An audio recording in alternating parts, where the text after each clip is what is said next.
Pulitika sa Pilipinas, isang pelikulang paulit-ulit ang istorya sa demokrasya na binababoy, isang palabas. Isang mahabang pelikulang hindi naubusan ng season. Ganyan kung ilarawan ang politika sa Pilipinas, puno ng drama, aksyon, iyakan, tawanan at mga tauhang sanay umarte sa entablado ng masa. Minsan may bida na nagkukunwaring tagapagtanggol ng mahihirap. Minsan may kontrabida na biglang magiging victim para makakuha ng simpatiya. Sa bawat eksena, may script. At sa bawat script, may layuning malinaw, makuha ang boto. Ang nakakalungkot ang demokrasya na minsang ipinaglaban ng ating mga ninuno na itinuring na simbolo ng kalayaan at boses ng bayan ay tila wala ng saysay ngayon. Binababoy, inaabuso, ginagatasan ng mga politikong mahusay magkunwaring makabayan pero ang too makasarili. Ginagamit ang mga butas ng sistema upang manatili sa kapangyarihan, makaiwas sa pananagutan at magpatuloy sa pang-uto sa masa. Sa ilalim ng demokrasya, kahit sino ay maaring tumakbo, kahit wala namang kakayahan.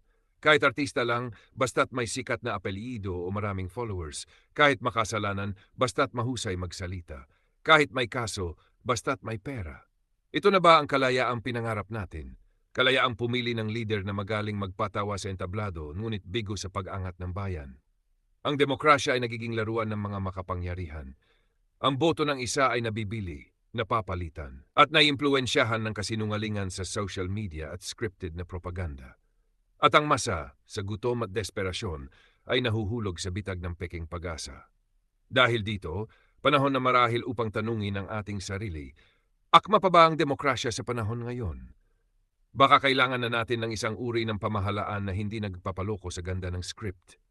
Isang sistemang may leader na may tunay na disiplina, tapang, malasakit, at higit sa lahat, takot sa Diyos. Hindi ang takot na ipinapakita lamang tuwing may rally o camera, kundi ang takot na isinasabuhay, ang paninindigang moral na hindi kayang bilhin ng boto o sirain ng kapangyarihan. Kailangan natin ng pamahalaang hindi nagpapasikat, kundi nagseserbisyo. Hindi yung magaling magpanggap na makatao, kundi tunay na marunong rumespeto sa dangal ng bawat Pilipino. Isang sistemang hindi na kinokontrol ng mga trapo at elitista, kundi ng mga tunay na lider na inuuna ang kapakanan ng bayan higit sa sarili. Hanggat hindi natin binabasag ang ilusyon ng politika bilang isang entertainment, mananatili tayong mga manunood na napapalakpak sa mga tauhang umuubos sa kinabukasan ng ating bansa. At habang pinapanood natin ang palabas na ito, unti-unti tayong nilalamon ng isang sistemang tayo mismo ang nagpapatuloy. Panahon na para gisingin ang sariling tila na hypnotize na ng mga pangakong napako.